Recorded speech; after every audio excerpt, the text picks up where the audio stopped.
Hi. So, did I dye my hair? Yes. Did I cut my own bangs? Yes. You wouldn't know that unless you've been watching my other videos, but I felt the need to say that just in case it was like, whoa, what did she do to her hair? It's a lot darker than I intended. But anyway, this video is only minutely about me. So I had filmed a video on this topic probably about 2 weeks ago, maybe a week ago, and I didn't like how it turned out, so I deleted it. But then I had a conversation with some friends today, and I felt like I shouldn't have deleted it. I should have just posted it anyway. So I'm remaking it now and reposting it. So my husband and I are leaving the traditional way of doing things. Where you get a job, build a house, work your whole life for this kind of American dream thing where you just, especially in the Midwest, where you just settle down and you never go anywhere, and your dream becomes just raising your children and retiring at the same job that you've had for 50 years and just never leaving one spot. And while I'm not saying that that's wrong, God's told my husband and I to go in an RV with our family and do ministry on the road. So the only reason I preface with that kind of traditional way of thinking is because what we're embarking on is so different from that I think it I don't know how to put it. It unnerves some people. Like, why? Why would you do that? It's like, well, I wouldn't be doing it if God hadn't told me to do it. Trust me. And with that comes the closest people in your life hurting you. And I felt like I needed to put a video out there to make people feel like that's normal, that that's what's supposed to happen. Like, we can't have everybody supporting us. It just wouldn't be realistic.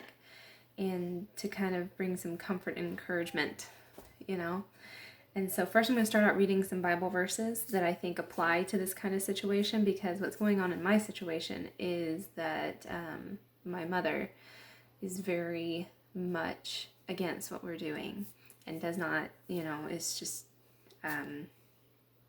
very, very, said some very, very, very, very, very hurtful things. And my friends that I talked to today had also been experiencing the same thing. And like I said, I filmed this video like a week or two ago and I deleted it, and now I'm like, oh yeah, other people have been going through it like I thought. I should have just posted it. So now I'm redoing it. These are the Bible verses that I wanted to read. Luke 12:49-53. I have come to bring fire on earth, and how I wish it were already kindled, but I have a baptism to undergo, and what constraint I am until it is completed. Do you think I came to bring peace on earth? No, I tell you, but division. From now on there will be 5 in one family divided against each other, 3 against 2, 2 against 3. They will be divided, father against son, son against father, mother against daughter, and daughter against mother, mother-in-law against daughter-in-law, and daughter-in-law against mother-in-law. Matthew 10:32-42. Whoever acknowledges me before others, I will also acknowledge before my Father in heaven. But whoever disowns me before others, I will disown before my Father in heaven. Do not suppose that I have come to bring peace to earth. I did not come to bring peace, but a sword, for I have to turn a man against his father, a daughter against her mother, a daughter-in-law against her mother-in-law, and a man's enemies will be the members of his own household.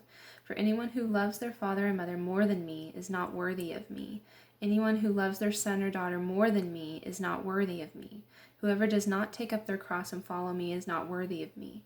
Whoever finds their life will lose it, and whoever loses their life for my sake will find it. Anyone who welcomes you welcomes me. Anyone who welcomes me welcomes the one who sent me. Whoever welcomes a prophet as a prophet will receive a prophet's reward. And whoever welcomes a righteous person as a righteous person will receive a righteous person's reward. And if anyone gives you if anyone gives even a cup of cold water to those little ones who are my disciple, truly I tell you that person will not lose their reward. Mark 6, 1 through 6. Jesus left there and went to his hometown, accompanied by his disciples. When the Sabbath came, he began to teach in the synagogue, and many who heard him were amazed. Where did this man get these things? They asked. What's this wisdom that's been given to him? What are these remarkable miracles he's performing? Isn't he a carpenter? Isn't he Mary's son and the brother of James, Joseph, Judas, and Simon? Aren't his sisters here with us? And then they took offense at him. Jesus said to them, a prophet is not without honor except in his hometown, among his relatives, and in his own home. He could not do any miracles there except lay his hands on a few sick people and heal them. He was amazed at their lack of faith. Matthew 12, 46 through 49. While Jesus was still talking to the crowd, his mother and brothers stood outside wanting to speak with him. Someone said, your mother and brothers are standing outside wanting to speak with you. He replied, who is my mother? Who are my brothers? Pointing to his disciples, he said, here are my mother and brothers. For whoever does the will of my Father in heaven is my brother and sister and mother. So, I read those to make just a point that it's going to happen. Whenever you're following God, there are going to be people, even within your own household, who are against it. I feel like with the whole prosperity gospel thing, people have got it in their heads that when Jesus comes in your life, everything gets better. And the truth is, you get better. You get peace, you get patience, you get love, you get all these things, you get an inner spiritual strength that you never had before. But everything around you doesn't always get better. I mean, sometimes I want to be like, what were Peter and Paul doing wrong if you're supposed to get like tons and tons of blessings rained down upon you as soon as you accept Jesus? It's like the blessings that you receive are internal, not always external. If you receive external blessings, that's great, but it's not the goal and it's not the point of accepting Jesus. And so I wanted to make this video to talk about how do we honor our parents who don't accept the call of God on your life.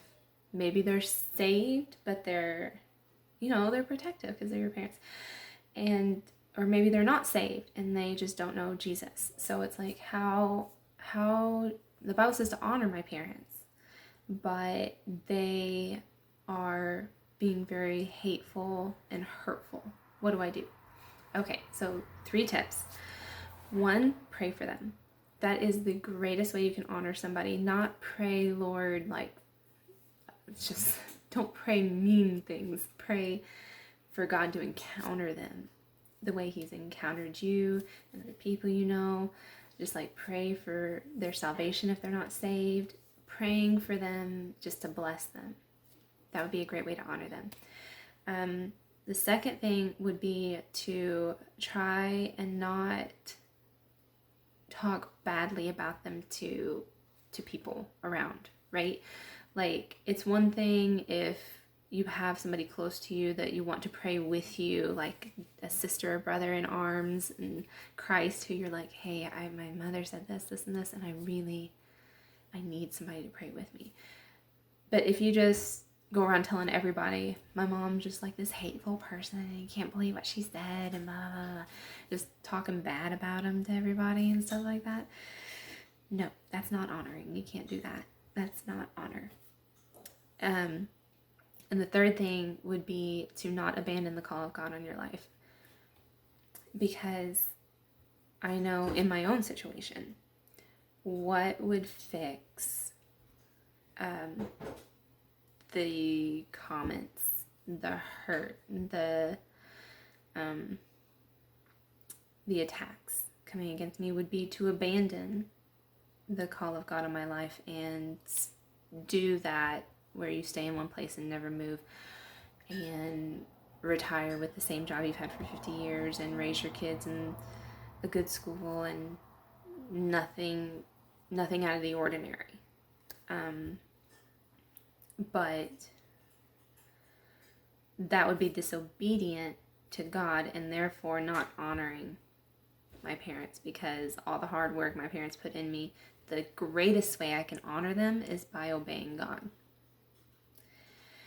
And so if you're in a situation where you're trying to do the call of God on your life and it feels like there's just a storm around you of voices saying you can't do it, you're going to fail, this isn't God, why would you do this? Why would you do this to so-and-so or me or all these things, or you're going to just, all the things that the devil would want to say to you.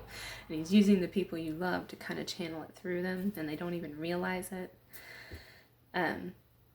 Just take courage in how you can continue to honor those people is by praying for them, not trashing them, and continuing to obey the Lord and the call on your life.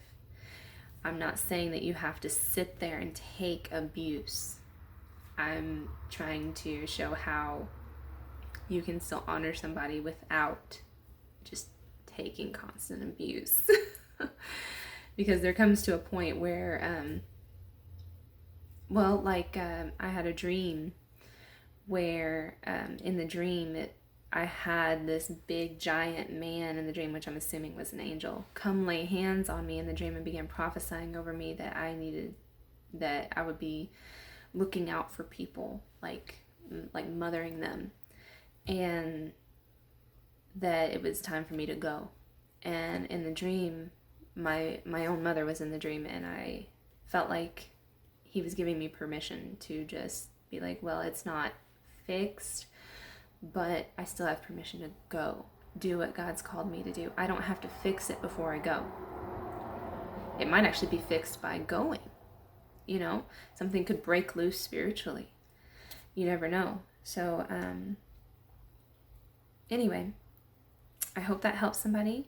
I hope that that helps somebody who needed some understanding. And I know this is a hard topic to deal with, on how to honor people who just don't get it, who aren't honoring you, who don't know Jesus very well, or something like that. So that's it.